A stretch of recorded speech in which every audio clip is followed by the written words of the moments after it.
제가 몇 마디 말씀드리기 전에 귀한 손님이 하나 왔는데, 이 사람은 저는 개인적으로 제 대학교 재과 직계 후배입니다.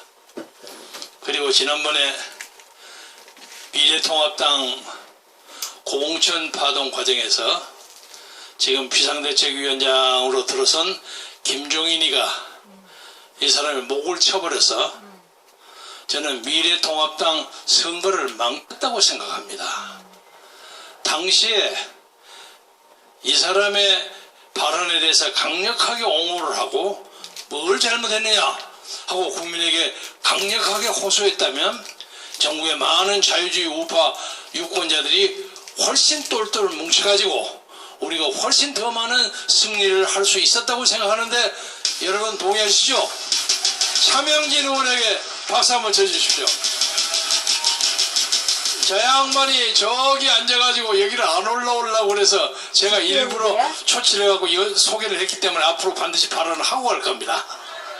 그래서 제가 의도적으로 한번 소개했습니다. 오늘 제가 말씀드리고 싶어하는 내용은, 우리는 새 시대를 향한 마지막 터널을 지나고 있다 하는 뜻입니다. 칠흑 같은 밤이 어두울수록 곧 새벽이 다가온다는 것을 의미합니다. 근데 우리는 밤도 밤인데 터널을 지나고 있어요.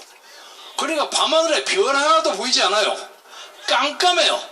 그러나 우리는 확신이 있어요.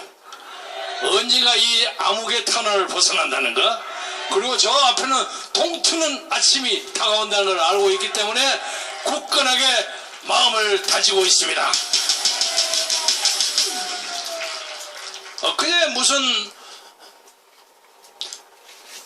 말씀을 읽어봤더니 재미교포의 조광동이라는 유명한 언론이 있습니다.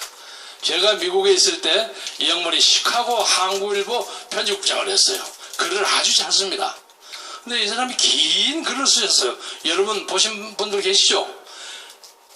근데 나중에 찾아가지고 오십시오. 조광 이순옥 님이 그걸 전파했더라고요. 근데 그 중에 하도 한국의 정치 상태에 대해서, 부정선거 이런 문제에 대해서 하도 절망을 하고 좌절을 해서 자기가 이제 한국에 관계하지 않고 미국 시민으로 이제 살겠다 하고 썼더니, 한국의 어떤 유튜브 담당자들이 그래 미국서 잘 살아라 이 새끼야 하고 답변을 했다는 거예요.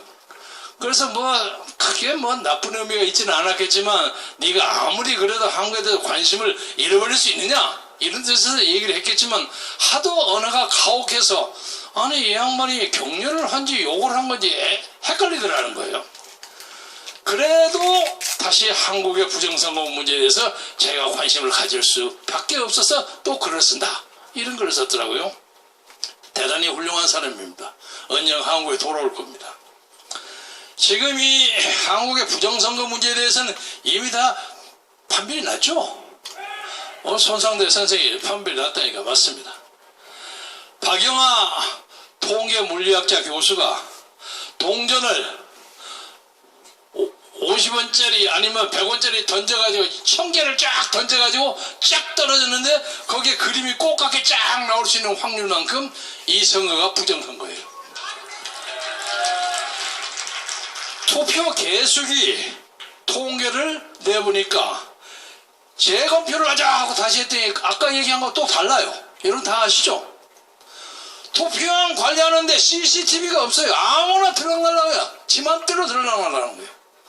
그리고 이상한 것은 요새 투표함 보관하는 물류창고 연이어 불이 나고 증거 인멸하려고 하는 거 아닌가, 이런 느낌을 가집니다. 그리고 투표함 봉인지 훼손, 중국 사람들이 끼웠다는 이상한 문자, 불러들긴 컴퓨터 기능장치가 개수기에 붙었다는 거 엊그제 발견됐죠? 그래서 이제 더 얘기할 것이 없습니다. 그리고 우리나라 선거법 151조 6항에 투표용지에는 바코드가 붙어야 돼. 길쭉하게 이렇게 된 거. 근데 동그란 정사각형 QR코드가 붙었죠? 이거 위법이에요. 이런 천하의 위법을 가지고 아무 소리 안 하고 있어요. 그래서 저는 오늘 이 대목에서 문재인 대통령에게 정식으로 통보합니다. 당신은 이 선거가 잘못됐다는 것을 인정하고 국민에게 사과하고 재선거를 즉각 공고하라. 나중에 혹시 그런 아이디어를 몰라서 자기 얘기 안 했다고 엄살 떨까 봐서 제가 얘기합니다. 이거 이래가지고 제대로 안 갑니다.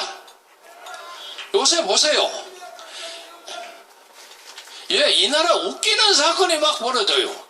윤미향? 이름은 아주 아름답게 향기나는 이름인데, 저는 이 사람이 어제부로 당선인 자격을 사퇴할 줄 알았어요.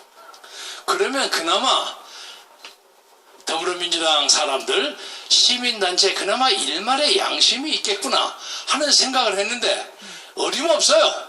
전혀 엉뚱한 소리예요. 근데 이건 어떤 의미에서는 문재인 정권에 엄청난 부담이 되는 겁니다. 그렇잖아요? 끝끝내 저 사람이 버틸 것 같아요? 저도 국회에서 몇 년 살아본 적이 있지만 그 사람은 그래갖고 절대 국회의원 못합니다. 윤미향의 사태는 곧 문재인의 사태와 연결됩니다. 또 하나 얘기할까? 요새 그 한명숙이라는 사람이 나와서 재심 청구한다고 난리하죠. 세상에 볼만한 게 여러 가지 혐의 중에서 3억인가 1억인가 5억인가 하는 것은 대법원 전원 15인인가 16인 전원 유죄를 인정한 거예요. 그 중에 가운데 김명수 대법원장도 하는 얘기가 전원이 유죄를 했는데 어떻게 그걸 바꿉니까? 하고 김명수 대법원장도 진짜 체면이식 한마디 한 거 그걸 바꾸겠다는 거예요. 그러니까 이 사람들은 자기들의 이익을 위해서 뭐든지 바꾸려고 덤벼드는 사람이야. 염치도 없고 인간미도 없고 부끄러움도 없어요. 부끄러움이 없는 사람. 또 요새 제가 개인적인 얘기여서 좀 쑥스럽지만 김홍걸이라는 청년이 이번에 더불어시민당 비례대표 당선이 됐는데 그 동교동 사저하고 김대중 센터 문제 가지고 지 형님하고 재산 싸움을 하더라고요. 좀 부끄러운데 그건 그렇다 치고 둘을 알아서 얘기하고 저 형제끼리 재산 싸움하는 거 많이 있습니다. 저는 그 문제에 대해서는 둘째 아들 김홍업이 편입니다. 김홍업이가 옳다고 봐요. 그런데 그것이 문제가 아니라 이 김홍걸 당선인은 옛날에 어린애인데 벌써 국회의원까지 됐어요. 아니 지가 뭐를 안다고 백선엽 장군은 현충원에 묻을 자격이 없다는 얘기를 합니까? 아니 얘가 왜 이렇게 굴어졌는지 모르겠어. 그러면 다른 사람이 네 아버지는 어쩌냐 하고 나올 거 아니오. 그런데 이렇게 교육을 못 받은 사람이 대한민국 국회를 하려고 하는 거예요. 딱 하기 짝이 없어요. 그러니까 이 나라 문재인 정권 근처에 있는 모든 사람들이 뒤죽박죽이 엉망진창이야. 이것이 바로 세기말적인 혼란이고 정권이 망해간다는 걸 직접적으로 얘기하는 거라고 저는 생각하는데 여러분 어떻게 생각하십니까? 방법이 없어요. 방법이. 이번 선거에 대해서는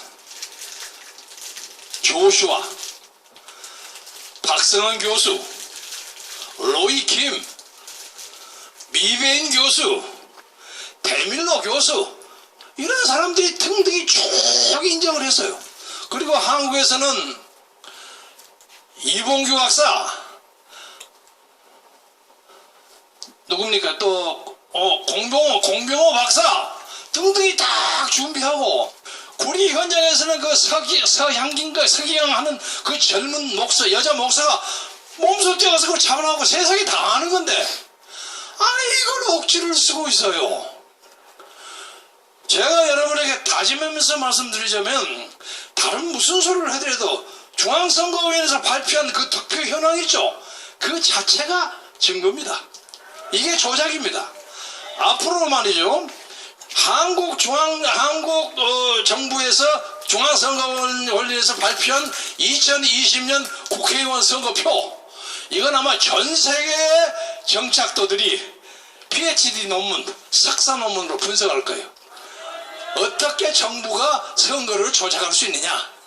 연구할 거예요. 아마 수백 개, 수천 개의 PhD 논문이 나올 겁니다. 이게 얼마나 부끄러운 일입니까? 그런데 이걸 슬그머니 넘어가요? 그러면 대한민국 사람들은 벨도 없고 쓸개도 없는 사람이 돼요. 이것은 우리에게 불명예 뿐만 아니라 문재인과 그 불명예를 불명해야 되는 거예요. 이게 바꿔야 되는 거예요. 그런데 어떻게 천년만년 이걸 계속할 수가 있습니까? 이거 말이 안 됩니다. 또 이해찬 하는 거 보세요. 이해찬이라는 사람도 상당히 영민한 사람인데, 제가 알기로 요새는 좀 건강이 별로 안 좋아 보이긴 합디다마는 그래도 상당히 영민한 사람인데, 아니 왜 유미양을 옹호할까? 이게 무슨 관계가 있는 거 아닌가? 그런 의심이 가요. 이 정권이 가지고 있는 수많은 문제점, 저 청주에 5천억짜리 터미널 사건 아시죠? 이게 자유총연맹하고 청와대에 있는 뭐 고위인사하고 짝짝해갖고 맺는 거, 이것도 터질 거예요. 이거 견디지를 못합니다. 그러니까 제가 아까 문재인 대통령에게 좋은 말 할 때 재선거를 해라. 그렇지 않고는 절대 안 된다. 지금 이 사람들이 믿는 게 뭐냐면 코로나 하나 믿고 있어요. 코로나 때문에 정광훈 목사가 광화문도 못 나가고 아무것도 못해요. 또 요 집도 없애버리려고 그러죠. 이래가지고 자기들이 살아남기를 바랍니까? 안 됩니다. 안 돼요. 세상에 적당해야지. 안 됩니다.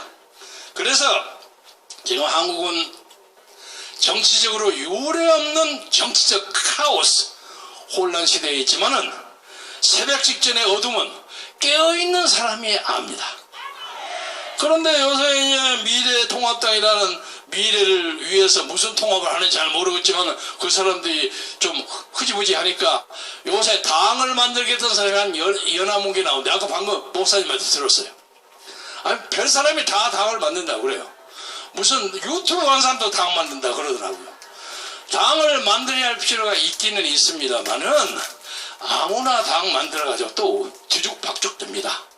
그래서 우리는 금년 말쯤이나 내년 초쯤이나 이 나라의 재선거가 무르익게 될 경우에 자유를 위해서 싸웠던 사람, 자유를 사는 수많은 유튜브의 동지들, 그리고 이번 미래통합당에서 공천을 받았음에도 불구하고 저 차명진 동지처럼 집권당에 찍혀가지고 의도적으로 잘린 사람, 그리고 사전투표가 계산을 해보니까 한 사람 찍는데 7초, 어쩌면 4.2초 만에 찍어야 됩니다.